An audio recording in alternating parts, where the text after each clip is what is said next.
everyone. Today is Saturday, May 22nd, 2021. Welcome to our Contract Trust Conference Call. We're not accountants, tax professionals, lawyers, or currency dealers. We are not engaged in rendering legal, tax, accounting, or other professional advice. Should you require those services, you should retain competent advice from a professional in that field. Thanks for joining us today. My name is Jim Knox, and my associate Carol Werelius will not be joining us unless she can get a moment to drop in here. We have these calls every second and fourth Saturday of the month. These calls are recorded and available on our website, www.indicatorinformation.com, iqdcalls.com, and YouTube. As we get closer and closer to our expected RV, we thought this would be a good time to review some of the common law contract trusts and why we think this is the best vehicle for you to protect your assets. We will devote most of this call to Q&A. So when we get to that point, you can hit *6 to raise your hand. Now, some of this stuff is going to be a repeat from the last one because I found out that a lot of people got confused. I had a lot of people call me and say, well, you said you can't do this, but then you say you can do this. I'm going to explain that in a minute.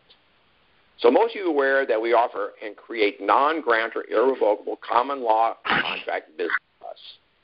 For the sake of simplicity, we refer to it as a contract trust. It's technically a business trust. We have opted to drop the word business from the title as sometimes causes confusion, especially in the banks. If your trust says business trust, it's still okay. It's still very valid. Prudent estate planning compels you to not own anything. Asset management, not ownership, is the best method available to reduce the risk of loss. You can do this by utilizing the contract trust. No insurance at any cost can furnish the protection that a contract trust can provide. It provides protection for you, your family, your goals, and your objectives. Unlike a revocable grantor trust, the contract trust is irrevocable. Irrevocable means that no one can tell you to terminate the trust to pay someone else. So your assets are protected from anyone trying to get money from you personally. The most significant distinctions between a revocable and an irrevocable trust, I have some here in just a second.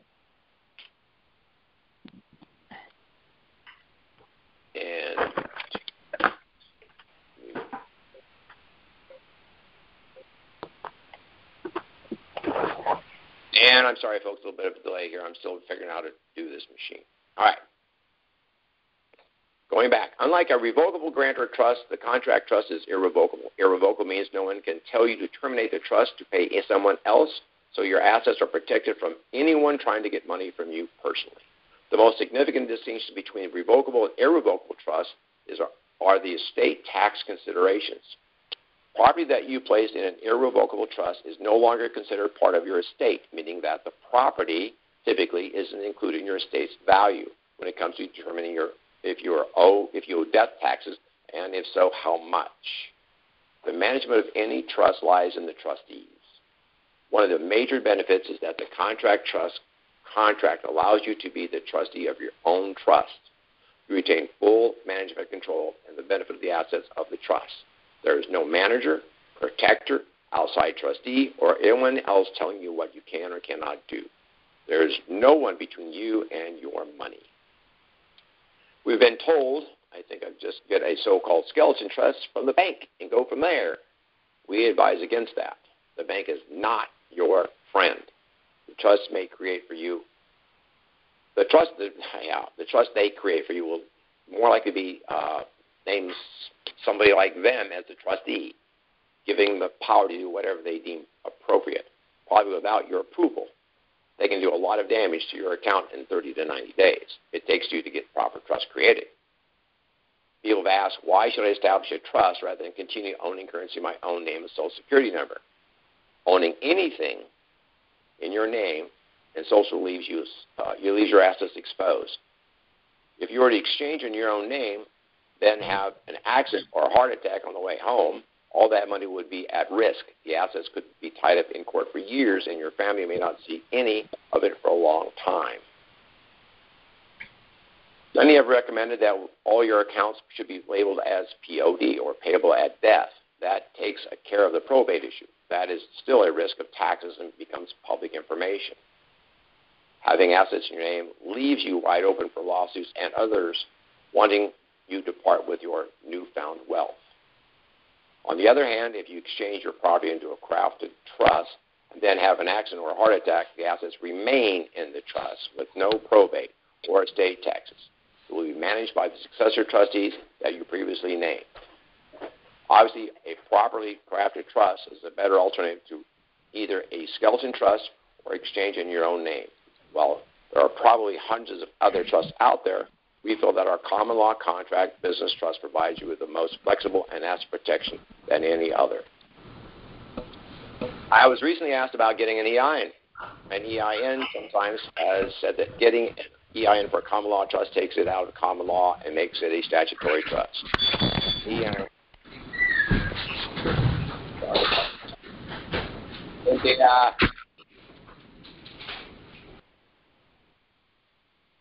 Mr. Summer, that was not nice. An EIN does not change the structure, basis, or validity of the trust. Getting an EIN is necessary if one wishes to open a bank account, so it's a moot point. Basically, folks, what we notarize, we're notarizing signatures. We're not notarizing a trust. The EIN is assigned to the trust. So there's a lot of things you need to read in the trust. We're going to go over that in a minute. We provide all the legal backup you need, as well as a membership to our exclusive website, www.indicatorinformation.com. Now, this is read last time, but this is very important. It says, I recently received an email from someone who obviously purchased a trust from another provider. You know who we're talking about. Number one, I started filling in all the documents in December when I first received them. You do not need to complete any sections of the trust. We do it all for you. Number two, I didn't realize that I could make myself a trustee, so I nominated my son-in-law. Answer, we make it very clear that you can be the trustee of your own trust. Number three, do we both need to be notarized every section of the trust? Answer, every page that is needed to be notarized is clearly marked and tabbed and complete. Number four, I also filled in many of the trust sub-trusts with dates but have not yet had them filled in. Answer to that was we do not offer sub-trusts. So if you see sub-trust, you got the wrong company. Number five, I also applied for an EIN with him as trustee. Answer, we obtained the EIN for you. Number six, should I add myself as a trustee or do I find a substitute? I'm in California. Answer, even I don't understand that one. So there is a group out there that has a guy by the name of Jim, and I don't know anything about his product. I've never seen his product. I don't want to see his product. But some people think that because his name is Jim and my name is Jim, they're dealing with me. No. So you got to make sure it's www.indicatorinformation.com. Now, when you receive your trust is complete, all you need to do is sign it in front of a notary. All signature lines are clearly marked. You do not need to download and print the trust. We send you the complete package, including the IRS EIN, letter to access, and letter for access to our members-only website. Another issue that seems to confuse people is the initial investment in the trust and then adding more money into the trust. Your initial investment is set. When you invest, that's how much money is in the trust when we create the trust. That is just the initial investment. The investor cannot increase their investment, but they can loan the trust money to expand it. They can expand its operation. Remember, this is a business trust. Any business, if successful, will increase its value when operated properly. So I had a couple days ago, I had one of our people call me, had some great questions, understood it perfectly, and one of the things we did have a stumbling over was that. And I didn't really have a chance to clearly explain it to him, so I decided to do it today, and that is the initial investment is fixed, but you could add money to the trust through commerce, or you can loan money to the trust. Okay? There's two ways to do that. Now, to take that a little bit further, in Section 4F, the trust certificates,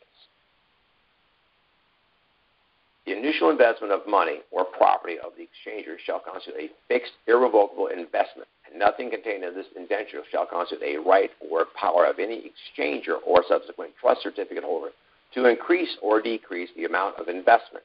The amount of investment, that's the key, or any way to vary the original investment in the trust organization. The investment is set. The trust goes to work, has business, creates more wealth, expands the size of the trust, becomes larger financially. Section 7, distributions. The trustees shall have the discretionary powers to declare and pay out the net earnings of the trust organization, such distributions to the certificate holders as they may deem proper and advisable. This is an option, not a duty. The last one I want to read to you is Section 5, limited rights of the trust certificate holders. Okay? Excuse me, that was section. Okay, now, the last thing I want to read to you is about the abstract. Somebody asked me about the abstract today. The bank needs to be indemnified. So the abstract on number 9, it says, I or we agree to defend the indemnification and hold the bank of my or our choosing harmless from any and all claims, demands, liabilities, costs, and expenses, including but not limited to reasonable attorney's fees, which it may suffer or incur by any reason of its reliance upon the statement contained herein. So the bank is indemnified. That's one of the things that came out just the other day. The banks say we're not indemnified. Sure you are. Read the abstract. It goes back to what I've been saying for years. Read the contract. Read the trust. Study the trust. Get familiar with the trust. Know that when you have a question, have an idea what section to go to. This is your future, folks. You need to understand this trust is extremely powerful. So, with that said, you still with me, Jim? Jim, did I lose you? Well, we're going to go ahead and open it up for Q&A, so see how I do that. So who's got their hand up? I think I don't have a number here, so I'm going to open it up with Rich Brown. Why don't you go ahead and hit star 6. Come on and talk to me. 812. You there? All right. Yeah, I apologize. I got people calling in for some reason. Knowing full I'm on this, so we'll ignore that. Okay. How about 603? Can you hear me? You there? That's me, Cynthia. Hi. Hey, Cynthia. How you doing? Okay. I'm doing great. How are you doing? Well, it's a little bit confusing. I've not done this before. I'm stumbling through it, but I'm getting to it. All right. Just got back to Florida. Loved it. Moving there next about 2 weeks. Other than that, I'm just laying around eating bonbons. That's one of my questions. It's like, if we move to Florida before this all happens, are they going to know where we are? Because our information's going to change. All right. Yeah, we got some noise coming in just a second here. I don't know where it's at.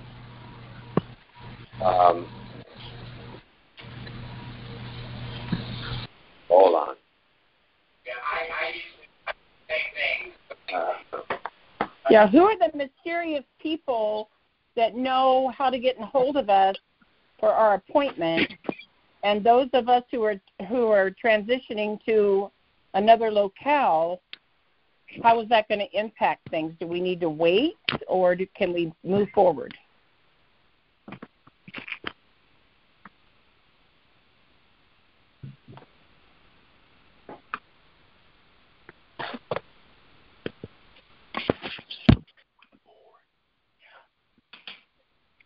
Are you hearing me?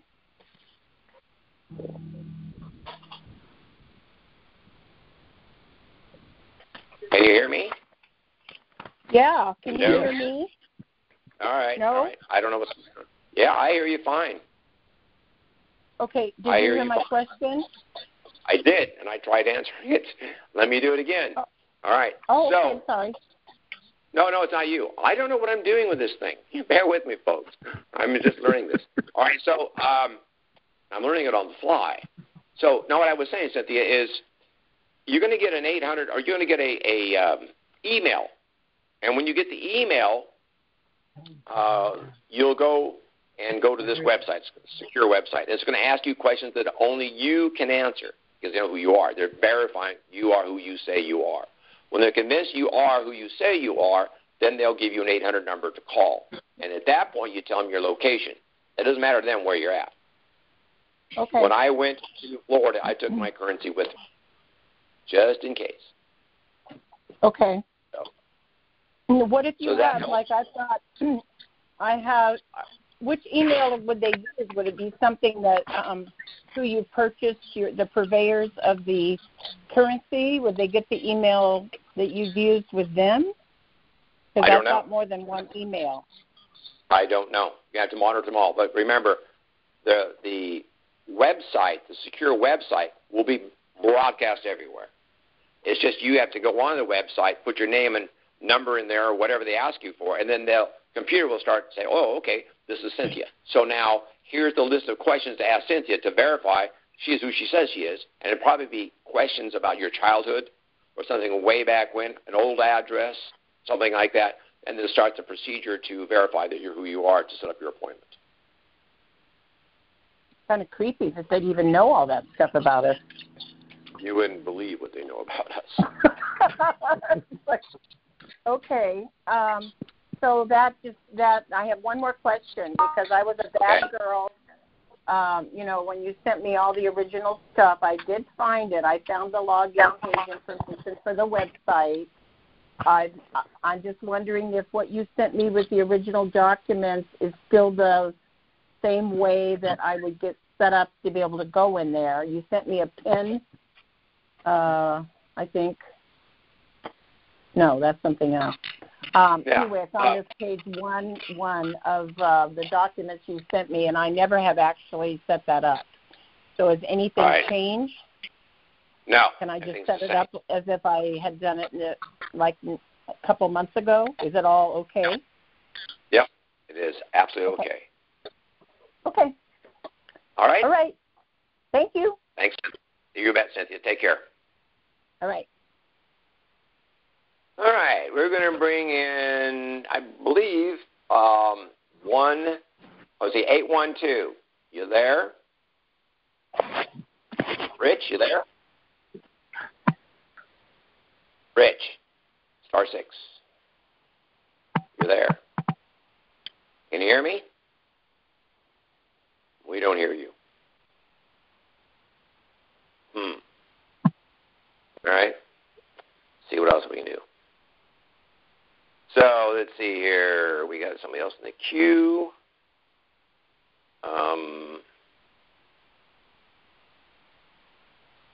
I'm looking here, and by the way, until I figure out what's going on there, there's Mr. Martin. Mr. Martin, are you still there? Yes. Okay. And good. I've been hearing you. I had you on mute, and I'm not muted anymore. Okay, that's fine. Okay, I got one coming. I'm going to try this one. Okay, hold on. 619. Unmute, *6. I've got you unmuted here, so it's on your end. There you go. You there? 619?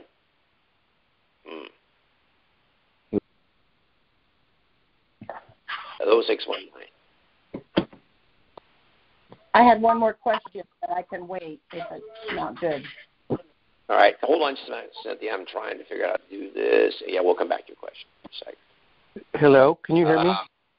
Now I can hear you. Is this 619? No, I just want to know how to ask a question, and I'll get in line. No, you're in line. You're there. Go for it. Okay. Sorry to cut in, guys. I just trying to. Nope, that's okay. I'm still learning how to do this.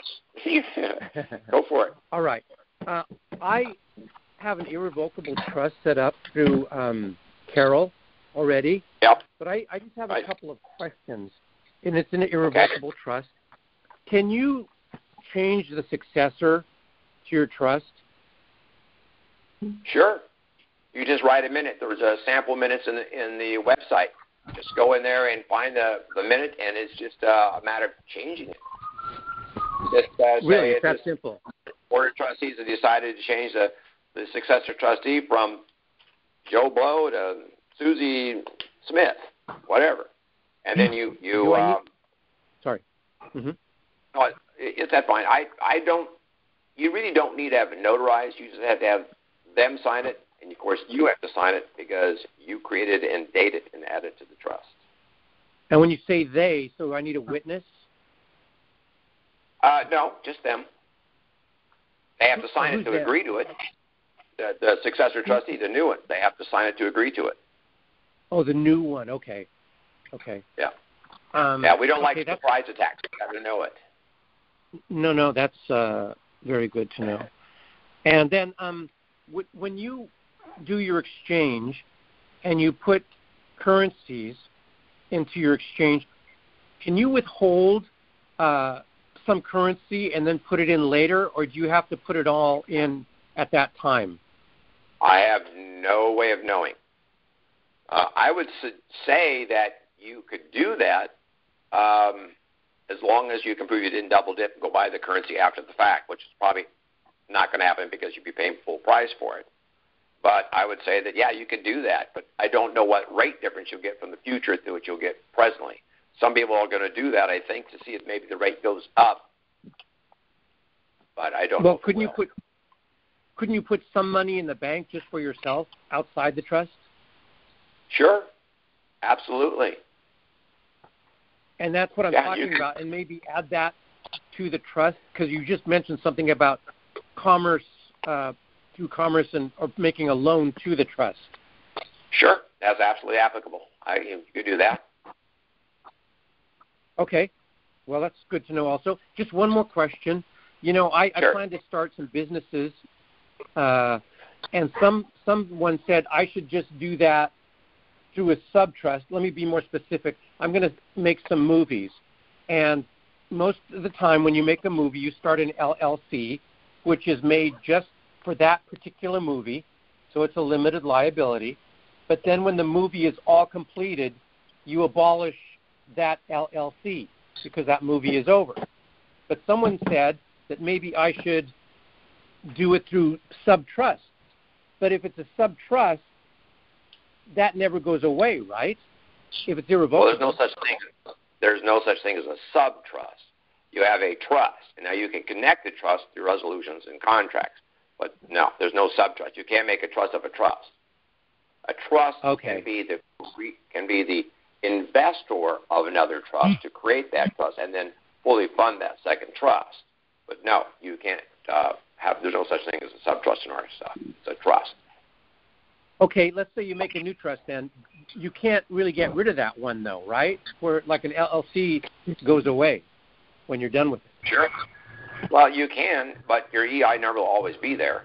And, they go on forever. Just repurpose the trust. Now, you can take an LLC and leave it there, and then you can wrap it in a trust. There's ways to do that. Oh, I didn't know that either. Okay. Yeah, I can explain that. Just give me a call after the weekend, if possible, because I just got back from the 7 days on the road, and I am hard. Just give me a call on Monday, and I'll tell you how to do that. How do I call you? What number? Oh, I'll get that number at the end of the conference call here. All right. Thank you very much. Thank you. All right, you bet. Okay, we're going to try and Cynthia, stand by. We're going to try and bring in 310. Are you there? *6 and come in. There you are. Now you just muted yourself. Unmute yourself. 310. Unmute. *6 again. That's there me. You I go. just asked the questions.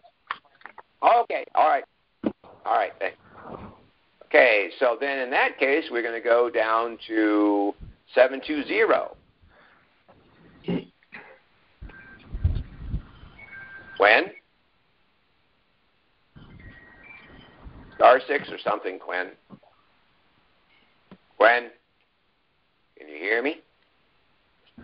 *6 on *6. 720.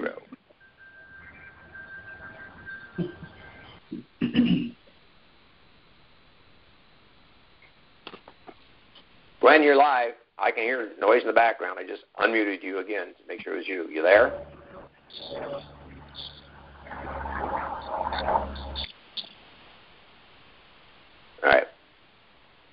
All right. Cynthia, go ahead. All right. So I heard one of the so-called gurus say that there had been a real problem in Iraq with counterfeit at some point. And, you know, the whole thing about making sure that none of your bills happen to be counterfeit, because if they are, when you go to your appointment, they may require you to leave all of your currency with them, which you don't want to do.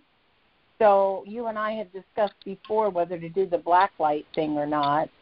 That was prior to my hearing that there's a potential possibility that there could be some counterfeit bills. Well, there's no way for us to know anything about that. And like you say, the supposed gurus, since we've never got a document that I know of from the government even saying this is a reality, I don't really believe anything I hear from anybody. I'm pretty much relying on when I get there, I'll know what to do when I get there. They're going to ask me questions, I'll answer them, and no, I'm not going to give them all my currency. I paid for it. Yeah, no, I mean, because he made it sound like they could.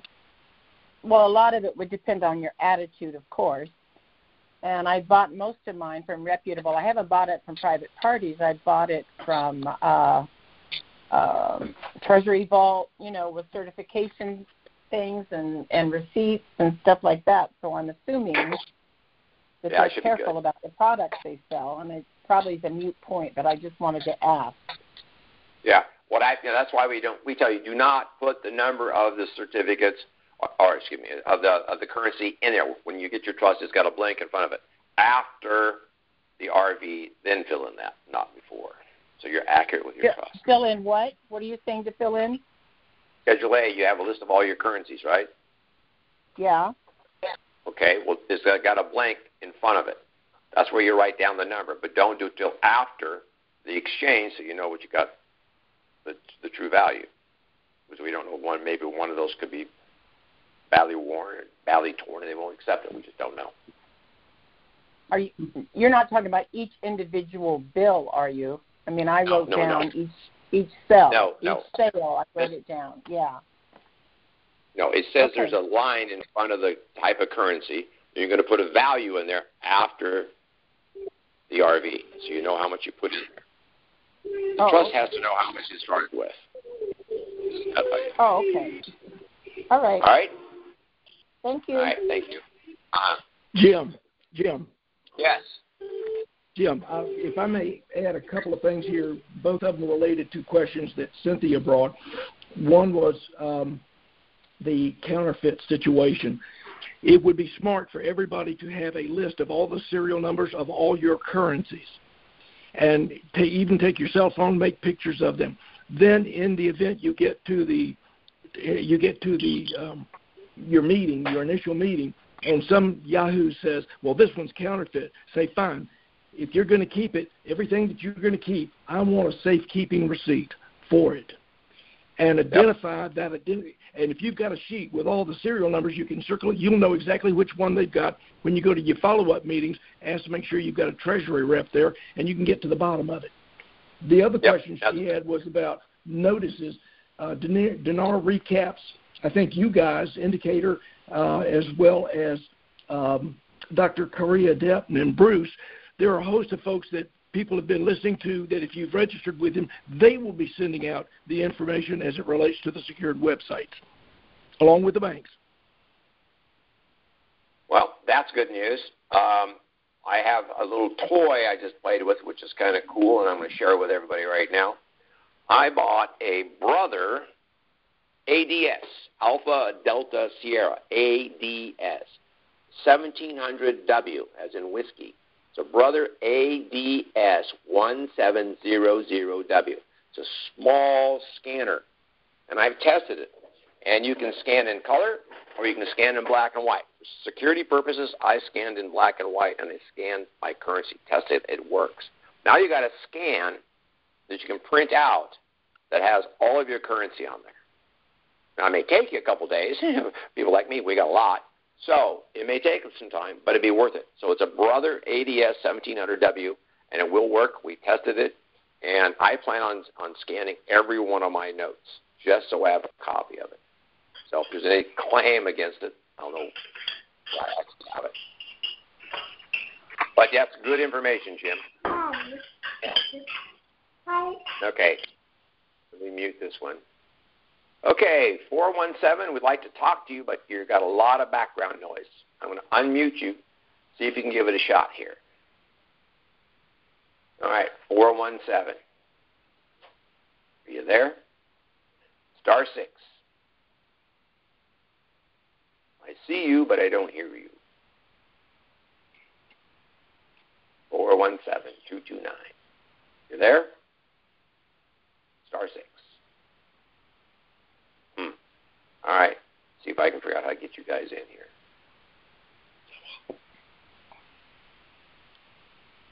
Jim, you still there? Yes, I am, and I still hear you. Okay. Well, I don't hear the person. I don't hear anybody coming on. No, but I was comparing because they were there and now they're gone. So they must not want to say something. That's fine. Let's see here. I'm going to bring in. Well, here they are. Okay, they decided not to. All right, so there's been a lot of things happen in the last 2 weeks since we last had our call. And one of the things that everybody needs to know is, Carol is in Florida, and she's not doing real well. It's her health. She's got a little issue. She's going to have an operation on Tuesday to replace the hip. And she'll come out okay. And she's just in a lot of pain right now. Today she's at her niece's wedding, and which is very important to her. And I was down there all last week. We were there for 7 days. And I traveled to Clearwater, spent 3 days there, 2 days in Lake City, and then a couple days in travel. Then I was a couple days in Jacksonville. That was a couple of our people up there, Charles and Leon. Hello. And I love this state. And I'll tell you this, coming from Oregon, when I got there, I was overwhelmed with how friendly people were compared to where I live right now. Right now, people don't say hi to you. They just glare at you. And then they're doing very divisive actions here by saying, if you go get the jab, the vaccine, then you don't have to wear a mask. Everybody that doesn't have the jab, you have to wear a mask forever. And that translates to adios, Oregon. So in about 2.5, 3 weeks, my new residents will have an East Coast zip code. I will eventually be living in Lake City, my friends there, and but I'll be probably working in down south, Clearwater area initially for the next year. I'll go back and forth a lot. So we'll be on the East Coast time zone in about 3 weeks. I'm on the West Coast, there's the East Coast. But I got to tell you, I'm impressed with the people on the East Coast compared to the people here. This place has turned into a very bad place to be. Well, that's all I have, so let's get some questions. I don't know what else to tell people. I'm trying to learn how to do this. Machine seems to work for you and me. So anybody got any questions? Anybody have any comments? We're about 20 minutes before the top of the hour. Hey, there we go. Hi, Jim. Can you hear me? I hear you perfectly, Terry. Okay. Last call, I think I mentioned to you that I was having difficulty with my new computer logging into the website. Right. The old computer, I was able to get in, but the old computer went bye-bye. It no longer works. So what I'm wondering, you mentioned in the advice, for this call, that you have a new website company looking after the website for you. Yes, and they're not doing that website. They haven't touched that one. They have done a phenomenal job in fixing the application website because when we moved it, the database got corrupted. They got it working again. So indicator information has not changed. Now, what we're finding is a lot of times people will have a VPN, and if they're trying to use a VPN, virtual private network, from a foreign country, they'll be blocked. There's only 3 countries that we allow people to come into our website. That would be Canada, Puerto Rico, and the United States for America. Yeah. Well, I shut the VPN off, and I still cannot get in. And even there's something going on with with some software on my end, perhaps, I don't know, but I'm going to have to get in there relatively soon. Okay, do you have, listen, Terry, do you have TeamViewer on your computer? I'm sorry, say again, Jim? Do you have TeamViewer on your computer as a program? No. Okay, well, this week call me. It's a freebie, and we can put it on there. Takes just a couple of minutes, and then you would set it up, you would send me your credentials, then I can log on to your computer temporarily, and I can see if I can fix that for you. I have an idea how to do that. And then once we're done with that, you change your credentials, and I can never get back in. So that's an option. We use TeamViewer with all our people that we're training right now. Yeah, okay. So is that something I just look up TeamViewer and download the program? Yep, okay. TeamViewer. There's a free version. Grab the free version. Don't pay any money for it. Yeah. Call me before you get ready to do that, and I'll walk you through it. All right. Just a side note, and I'll let it go. When I tried to change the password, it just took me back to the sign-in page. It just didn't. It basically was. You can't really change. You can't change the password. Yeah. I'll say very few people have been successful doing that because we have such a complex system for protection, and we've been hacked 3 times. So if you need a new password, unfortunately, you pretty much got to call me, and I got to agree to get it set up for you. I don't have a problem. It's just yeah. Well, yeah. I say we'll start with the computer thing, and we'll deal with it. Yep, we'll get it fixed. All right, thanks, Jim. You bet. Talk to you later, Terry. Okay, anybody else? There was a couple popped in and popped back out. You can always come back in, and we'll take it from there. But anyway, the trip was great. Learned a lot, and anxious to get moved in there. And let's talk about the website for a minute, folks. Wait a minute. We have one coming in here. 310, do you want to say something to us? We're ready. I do. Pop it in. Perfect. You talked about taking pictures of all the bills. And, right. I have a lot of bills. I mean, hundreds of them. So I do, too. You'll do. Let me elaborate. Yeah. You can put up to, I believe it's 50 bills or 40 bills in there, and it does them in a minute, both sides. So it doesn't take any time at all. I thought, man, I got a stack here, a 1.5 feet high. How am I going to do all this? So I did a test, and it sucked them right through there, and both sides were showing up. Side by side, and then I moved them over to Microsoft Word, just dropped the image right on there, and order web page.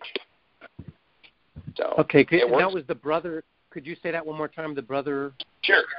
ADS 1700W. In other words, A is in Apple, D is in Delta, S is in Sierra, 1700W is in Whiskey. ADS 1700W. Okay, great. And you think it's really necessary? Well, I don't know if it's necessary, but if people want to have the serial numbers, I can't imagine sitting here for 2.5 days writing them down. Yeah. So, if they say one's counterfeit, at least you got a copy of it. If they take it, you can argue with them later. Okay. I would recommend doing it in black and white color, because then they might construe to be, you're trying to, do nasty things. So I would do the black and white. Right. Yeah. Yeah, exactly. Okay. And it's secure that way. You know that everybody knows that you didn't do that for nefarious reasons. You did that for your security. So I did all the black grayscale. Right. Okay. Thank you again. You bet. Bye. How about 828? You're on my queue. Do you want to say something? Yes, sir. Can you hear me? I can hear you perfectly. Very good. All right, Jim. Got a question regarding interest-bearing and non-interest-bearing accounts. Will you give me kind of the pluses and minuses? I know you don't like the banks, but I mean just the actual what they can do, what they can't do for those 2 accounts. I will do that. And I'm going to add Jim Martin, when I get done with this, if you can add to it, you're more than welcome to help. In my opinion, how this works, if you have an interest-bearing account, they're going to pay you interest. And how do they make that interest? They put your money at risk out in the market, and they'll get 25, 30%, and they'll give you a measly 1 or 2. And so they're putting your money at risk, and that's not what I want. So a non-interest-bearing says they can't put your money out at risk, and if you want to make money with your money, go put it to work someplace. But don't let the banks have it, and that's my personal opinion. I will not put my money in an interest-bearing account. Jim, you got anything you can add to that for this man? You're exactly correct. And when you bring all of your currency in, if you've got Zim, dinar, rupiah, dong, you have a separate. Smart thing to do would be to have an account for each one of those, so that at some point in time you can mingle them together. But in the event ever comes up a question that relate to taxes, you know exactly which account would be responsible for what. But you're exactly right. Interest-bearing account, the bank's controlling your money. So you want all of your accounts with the bank, even in your management trust, anything, non-interest-bearing. Take your money, just like you said, Jim, and you put it out to work and let it gain interest outside that's paid back to the trust. There you go, folks. The reason I bring Jim Martin here is I know him real well, and he is a plethora of knowledge when it comes to finances. Jim, I'm sorry, go ahead. Jim just mentioned putting your money, let it earn interest outside the bank. Could you expand on that just a little bit? Well, there's everything that you can put your money into. You can invest in a small company. You can invest in annuities. You can invest in an insurance program that pays you good money. There's different things out there. The thing is, I've been with Wells Fargo for over 30 years. They're not my favorite bank, but they're the best I can find right now.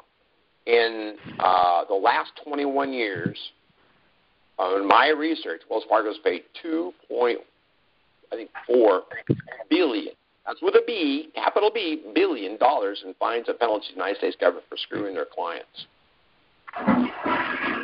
So that's just over the top. And so you got to be careful with these banks. They're not your friend. I don't care how much cups of coffee they offer when you walk in the door. They're not your friend, So just be very leery of that. And, when you get to the program, the wealth manager, the team you're going to hire, will give you very sage advice. I can't do it because I'm not licensed to do that. Even though I've had securities license, I don't have a current one, so I can't do that.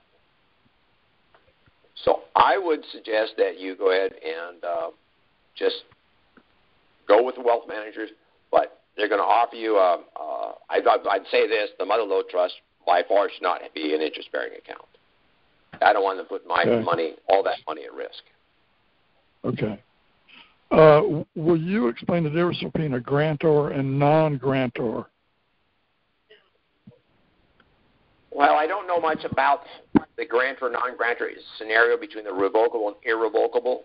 I've never had a revocable trust, but here's what a grantor is basically the investor. And in the statutory trust, the grantor cannot be a trustee. In ours, they can. Ours is irrevocable, and ours is nothing more than 4 contracts. Remember, you have the right to contract guaranteed by the Constitution. You have 4 contracts that create the trust. And what this is a contract company, shall we say it, contract company wrapped in trust form. Irrevocable just simply means they can't claw back any of the money because they decide that they want to give it to somebody else. So that's kind of how that works. So the grantor in a statutory cannot be the trustee. That's the person who puts the money into it. They can't be the trustee.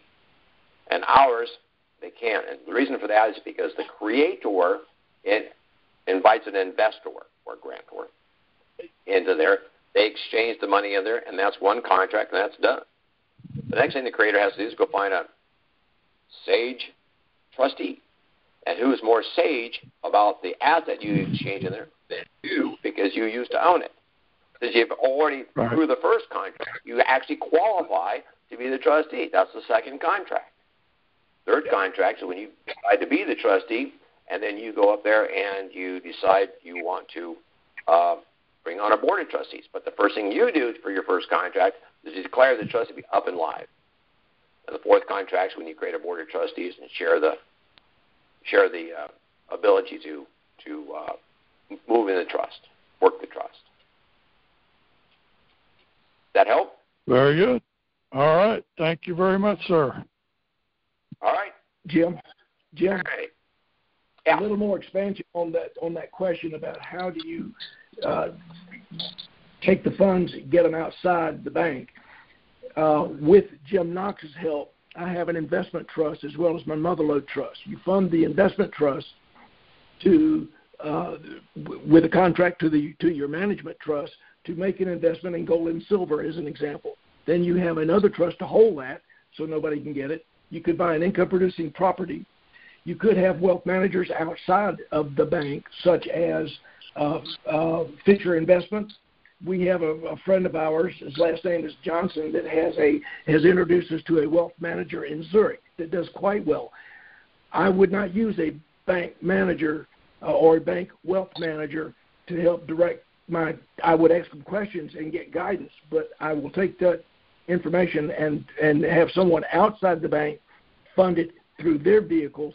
Now I'm not attached to the bank, and each one of these would be held and contained by a separate trust.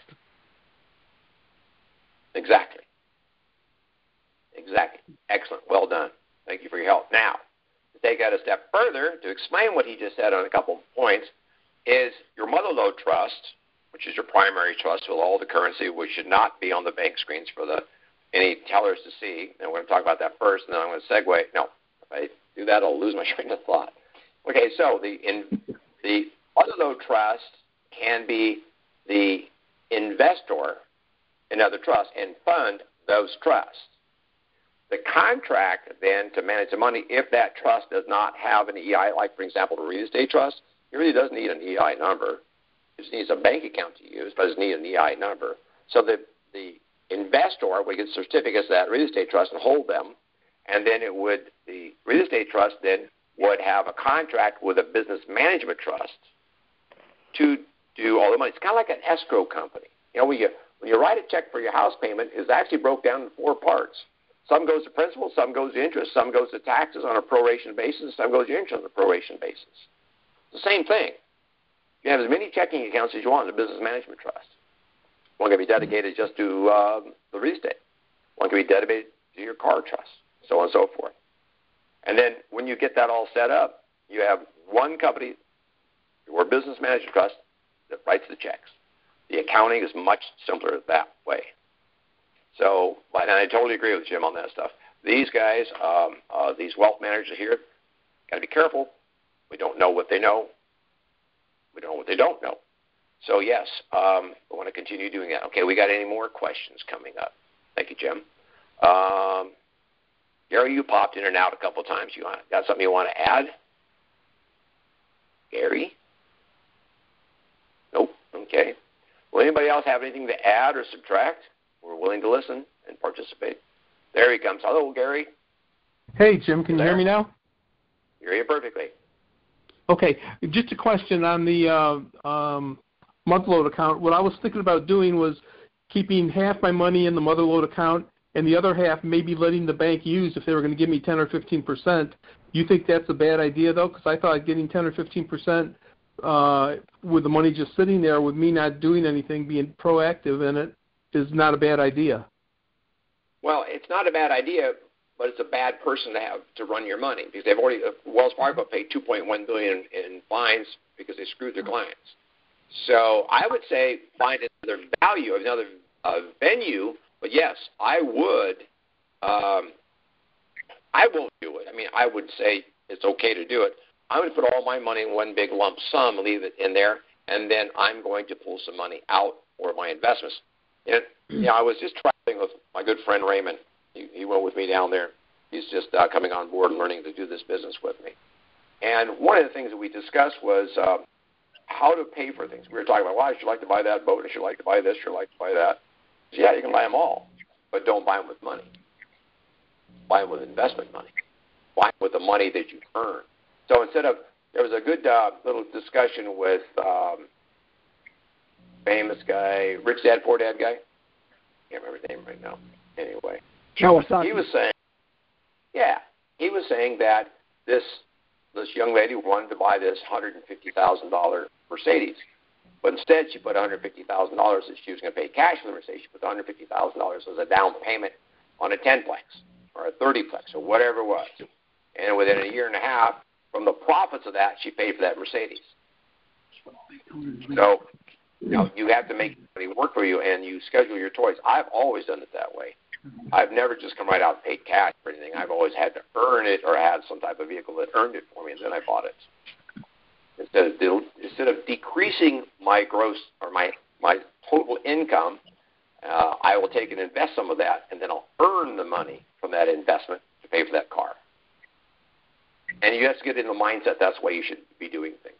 But where you put the money to work is up to you. Real estate. How hard is it to find a wealth manager that is not associated with a bank that can make money for you? Because I don't know how to do that. Well, that's something we'll be finding out more about, and I'll get with Jim Martin, and he'll come up with a list, and then I'll put it on the website. What I'm trying to do, folks, is free up some time to get back to that website. So. One of the best companies, Jim, to answer that question, they're advertised on television a lot, is Fisher Investments. They are brokers, but they are fiduciaries, which means that they have an obligation to make you the most money, and they get paid based on how they perform for you. Yeah, I saw their ad. I was intrigued with that. I was going to give them a call and forgot about that. I'll have to do that. I've been talking to them, and they're good folks. That's one good area off out of the banks. Don't forget, I used to be a banker until I found out what they did, and then I left banking. Bankers have to earn money for the bank. If they stop earning money for the bank, they get fired. It's that simple. So everything that you do through the bank, everything you do through the bank in their investment group, the bank's got control of you and your monies.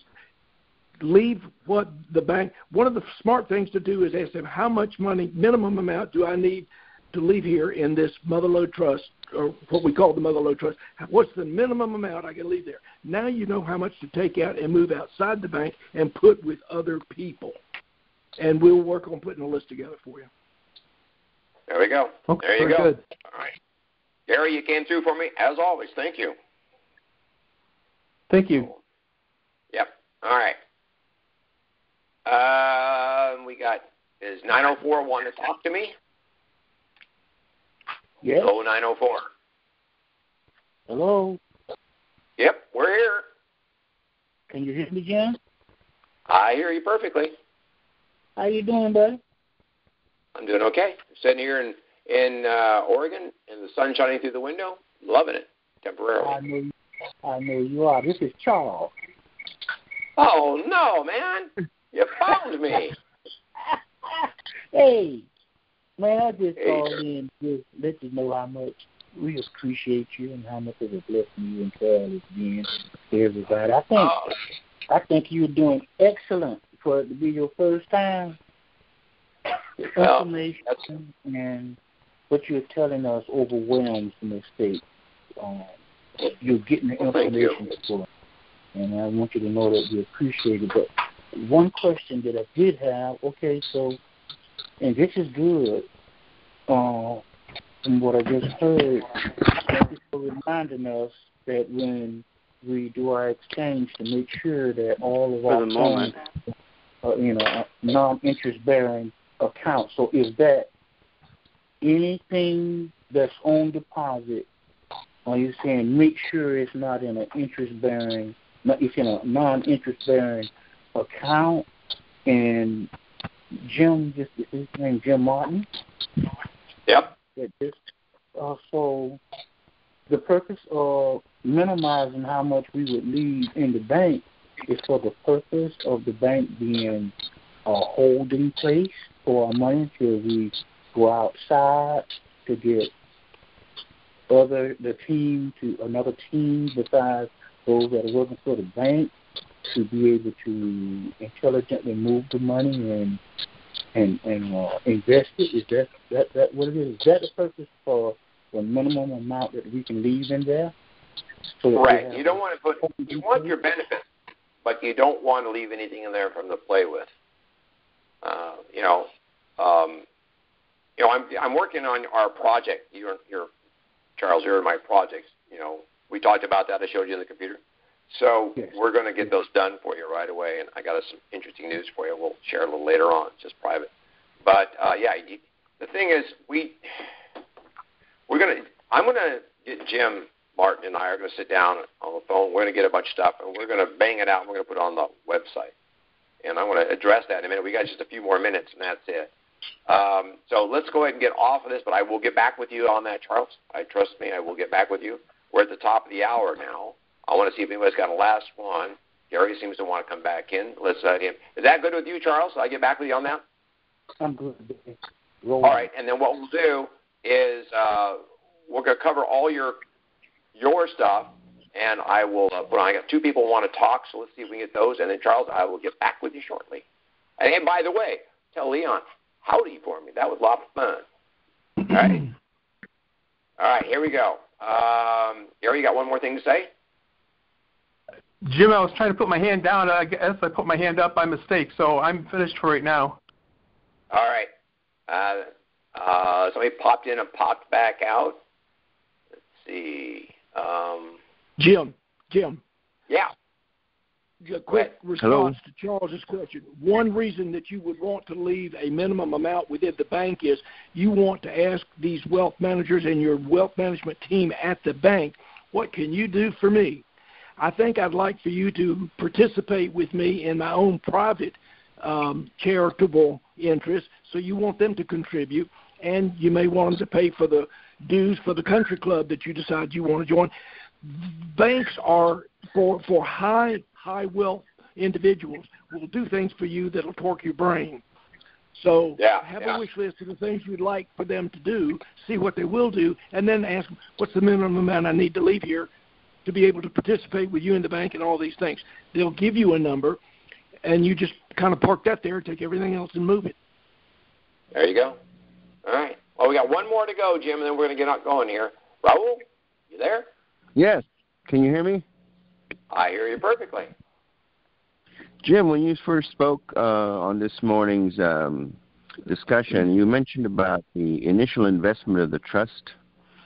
Yes. Would that be the silver certificates that the 21 silver certificates? Is that the initial investment amount?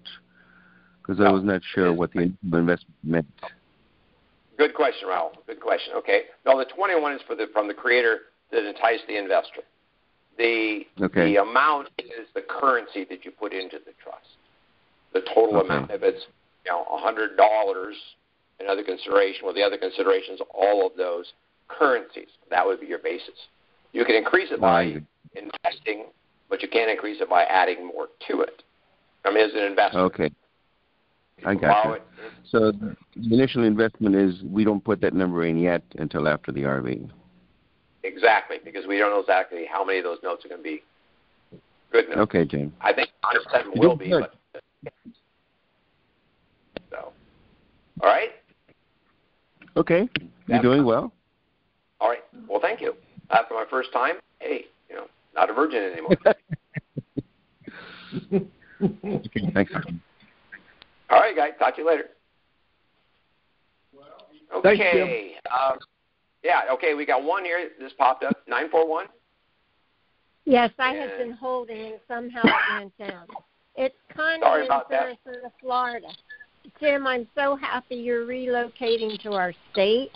And I'm just so grateful for all you and Carol have done. Carol's been a long-time friend, and we all need to hold her up in prayer for the surgery, and she's put up with us for a while. So I'm thankful she's getting taken care of.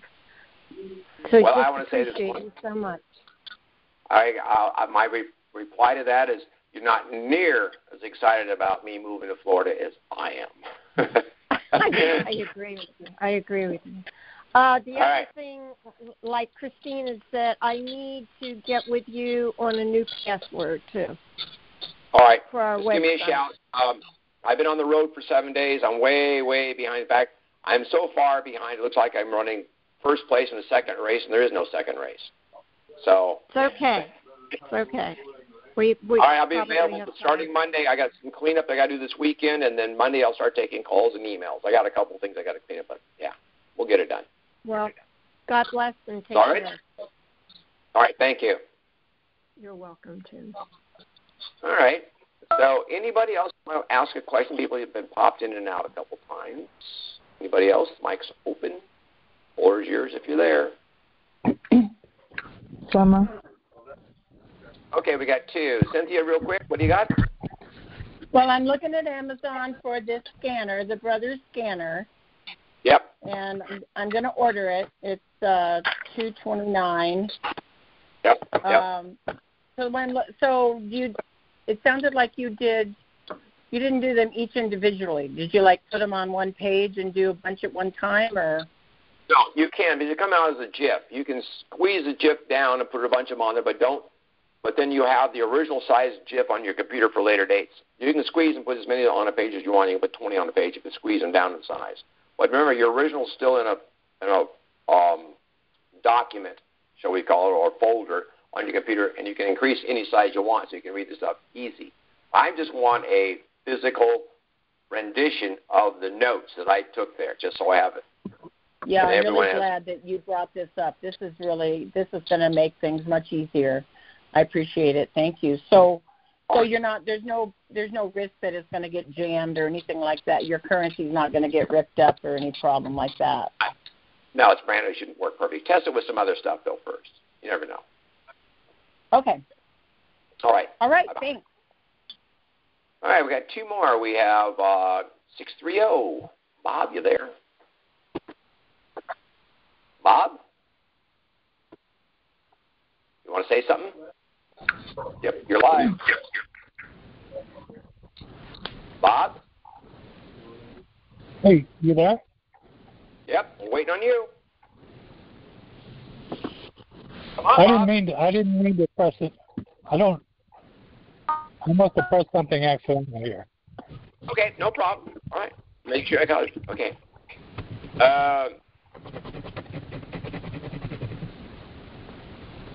Somebody's making some noise.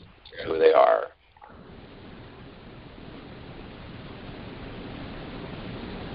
Bonnie, you there? Jim, a quickie, because you're very techy. Why did you go with a scanner versus a printer? I don't want a copy of them. I want them digital. I want them on a piece of paper. I want them someplace where I can, in my computer, so I can enlarge them and shrink them down and put as many as I want, move them from computer to computer to computer. I don't want a big ream of those out there because I don't want people to know what I got in case something happened. They saw a copy of all these pieces of these notes. This guy's rich. Let's go find out where he's at. Take him out. Right. Oh. Right. Okay. Do you use a printer too, though, or are you just sticking with a scanner? No, I just do digital, and I put it on a thumb drive. If I have it in my pocket when I get there. If there's an issue, then I'll go to the car and get my laptop, bring it up, and show them that they're wrong. Okay. Yeah, I've got a thumb drive too. Thanks. Yep. Thanks for the info, dear. Have a great weekend. You do the same. We have somebody down there that says anonymous in VALDA. You there? VALDA. Yeah, VAL. That's the first part of the Gmail. Yes. Hello. Can you hear me? We're here. Okay. Hear you perfectly. Okay. Thank you so much for coming in and giving the presentation. I have two questions. First, you had said not to leave the money in the bank. Where would you put it? Well, that's something that Jim and I are on for you. And basically, a bank is not the best harbor for money. There are different types of investments. There's collateral accounts. There's all kinds of accounts out there. But everybody's caught up in the bank. They all want to do banks. That's what they were taught. But that's not the place to put the money. There's going to be a bunch of other places to put the money. And that your wealth advisors will be the persons or people that will probably help you. But Jim and I are going to come up with a list. He just doesn't know it yet. He's got a job. And we'll get that on the website within the next 7 days. And I'll put it under new. There's a tab that says new. And you go there, and it'll have a list of everything we did, all the things, and it'll have a hyperlink right to those pages that you want to find. Okay, that's great. Yeah. Okay, thanks so much. Right. And the other question was, in my the documents for my trust, I recently discovered that all of the pages were signed, but I think one was not stamped. Is that a big deal? No, just go get it signed. Who can? If it's just a successor or anything, I just sign it. Get them to sign it. Yeah, but I can't find him anymore. I'm sorry, I didn't hear that. I can't find him anymore. There's a guy, it was at the bank, and apparently he was moved. I can't find him. So his notary signature didn't get signed? The notary itself? He didn't sign it right? One page. Go to the bank with that and say, find this guy and get this fixed. Okay. That's what I would do. Put it on the bank's shoulders. They'll find somebody. They'll be embarrassed. They'll make it right. Okay, all right. I'll try that. Thank you so much. All right. You bet. Okay, we're a little bit over, but I wanted to say a few things here real quick. We've hired a company to take over the IT, the internet technology, internet tech. Those who don't know it, I am also webmaster. The websites I created, built them, and managed them, and it's just too much work for me right now. So we did move one over there. We're moving the other one over there shortly. And then all I have to do is worry about coming up with the documentation and ship it to them, and they will put it on there. That'll take a big load off of my shoulders. So that's what we're doing next. And as far as the next scheduled call will be, of course, in the second week of next month. I'm hoping we don't have any more, folks, because that means we've gone to the bank. And then at that point, everything will be communicated probably through the website. And I don't know if we'll have calls after that. Because at that point, we'll be under NDAs. You'll be under NDAs. We can't answer the questions. And I don't want to take any chance somebody asking questions to get everybody in trouble. So at that point, we won't have any, at least until all the NDAs are done. It may be 6 months. I don't know. We're going to continue doing what we did. We're not taking a break like we said we were. We're not going to go away for 2 weeks, maybe a day or two. And we are bringing people on right now and training them. We've had a couple hitches in the giddy-up. It was a miscommunication between myself and one of our guys. Kind of sent out a trust that wasn't completed right. That'll get fixed right away. You know who I'm talking about. Sorry about that. But I was traveling, and I said, send it. I meant send it to me so I could fix it, and he sent it on to the client. So it was a miscommunication. I was cruising down the road, and we couldn't get internet, and so on and so forth. But I am moving to Florida. I'm not going to be doing the websites after this next couple weeks. We'll have a number where you can call if you have issues with logging in. It'll only be for that, and somebody will get right back with you. And we'll put together a form that you'll fill out and get it there, and it'll be monitored and taken care of the same day. And then you'll get a reply to that form in the form of an email telling you your new username and password. And if you've been trying to change your passwords, can't figure out why you can't change your passwords, it's because you're probably not using strong enough passwords. And yes, if you do try and log in 6 times, you do get bounced out. And yes, you do have to call me because we have had people that broke into the website. So it's just a security measure. And I'm sorry that it's difficult, but, folks, I have to have it that strong. I've had to rebuild that thing 3 times. I don't want to do it 4. So with that said, I will say, excuse me, thanks to all of you for your time and attention. My name is Jim Knox. My number is 866-341-6907. That's 866-341-6907. You can get hold of me at security@indicatorinformation.com. And Jim, are you still with me? No, you signed off. Anyway, yes, I will get with you. Oh, good. Right here. Anything you want to add before we sign off for the day? Feel free to go. No, I've been sitting here working on a list in that I have been conscripted, and I'll work on it. I'll get with you. Basically, what I want to share with everybody is this is a list of private, independent wealth managers.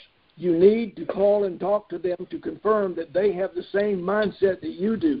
This is not a list from Jim and Jim saying these are the people to deal with. You got to make up your own mind. I'm also including some overseas in Dublin. I'm going to try to get the information on the guy in Zurich and so forth so that you can take a tax-deductible trip your trip over, your one-day stay there, and your trip home is deductible. You might fall off the boat and stay a week. Guess what?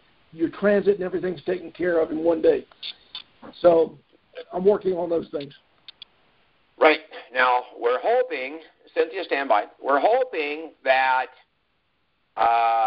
when all this happens, this big event that we talk about, that as Jay used to call it, Jay Werelius used to call it, the virus, IRS, will be gone.